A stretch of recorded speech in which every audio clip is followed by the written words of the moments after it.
నమస్తే, welcome to my channel. ఈరోజు chief election commissioner Rajiv Kumar గారు ఎలక్షన్ షెడ్యూల్ని రిలీజ్ చేశారు.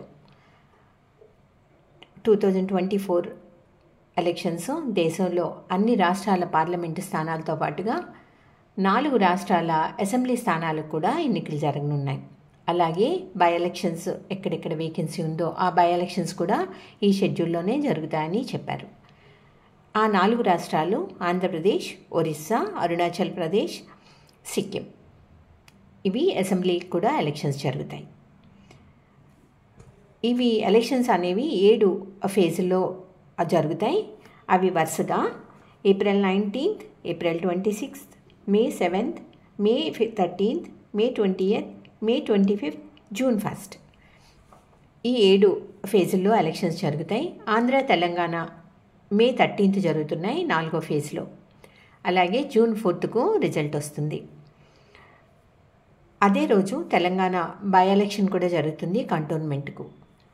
ఇక ఈ ఎలక్షన్స్లో మన రాజీవ్ కుమార్ గారు 4M ఫార్ములా అని చెప్పారు. అదేంటంటే muscle, money, misinformation, MCC violation. Muscle power అంటే ఎవరైతే వైలెన్స్ చేస్తారో వారు, మనీ ఎవరైతే యూస్ చేస్తారో గిఫ్ట్ రూపేణా, నగదు రూపేణా పంచడం, అలాగే మిస్ఇన్ఫర్మేషన్ ఎవరైతే స్ప్రెడ్ చేస్తారో వారిపైన, ఎలక్షన్ కోడ్ వైలేట్ చేసే వారిపైన స్ట్రిక్ట్గా యాక్షన్ తీసుకుంటామని చెప్పారు. ఇక ఆంధ్ర ఎలక్షన్స్కి వస్తే మనకు ఏప్రిల్ 18th నోటిఫికేషన్ వస్తుంది. ఏప్రిల్ 25th వరకు కూడా నామినేషన్స్ వేసుకునే అవకాశం ఉంది. 27th నామినేషన్ వెరిఫికేషన్ ఉంటుంది. అలాగే 29th వరకు కూడా నామినేషన్స్ విత్డ్రా చేసుకునే అవకాశం ఉంది. మనకు జూన్ 4th రిజల్ట్ వస్తుంది. అలాగే ఎలక్షన్ కోడ్ అనేది ఈ రోజు నుండే ఇంప్లిమెంట్ అవుతుంది. అంటే మార్చి 16th ఈ రోజు నుండి ఇంప్లిమెంట్ అవుతుంది. జూన్ 6th వరకు కూడా ఎలక్షన్ కోడ్ ఉంటుంది. ఇక మన దేశంలో జరిగే ఎన్నికల గురించి చెప్పాలంటే మన దేశ ఎన్నికలు అనేది ప్రపంచంలోనే అతి పెద్ద ఎన్నికల ప్రక్రియ. ఎందుకంటే మనది అతి పెద్ద ప్రజాస్వామ్య దేశం, అతి ఎక్కువ జనాభా కలిగిన దేశం కూడా.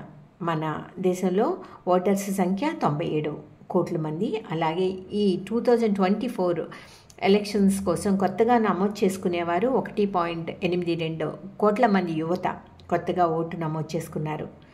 88.4 లక్షల మంది దివ్యాంగులు ఉన్నారు.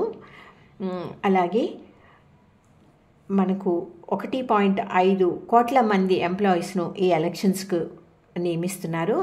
అలాగే 55 లక్షల ఈవీఎంస్ను వాడుతున్నారు. 10.5 లక్షల పోలింగ్ కేంద్రాలను పెడుతున్నారు. మొట్టమొదటిసారిగా డ్రోన్ సిస్టమ్ను కూడా ఎలక్షన్స్ పర్యవేక్షణకు ఉపయోగిస్తామని చెప్పారు రాజీవ్ కుమార్.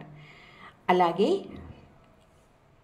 ఈసారి కొత్తగా 85 సంవత్సరాలు దాటిన వారికి కానీ, అలాగే దివ్యాంగులు ఎవరైతే పోలింగ్ బూత్కు వచ్చి ఓటు వేసుకునే అవకాశం లేదో అటువంటి వారి కోసం వారు ముందుగా నమోదు చేసుకుంటే వారి ఇంటికే అధికారులు వెళ్ళి ఓటును నమోదు చేసుకునే అవకాశం ఉంది. దీనికోసం వారు ఒక ఫామ్ ఏదో ఫిల్ చేయాల్సి ఉంటుంది. ఇది నిజంగానే చాలామందికి ఉపయోగం. ఎందుకంటే వృద్ధులు కానీ అలాగే దివ్యాంగులు కానీ ఎక్కువసేపు పోలింగ్ బూత్లో ఉండలేరు. వారికి చాలా ఉపయోగకరం.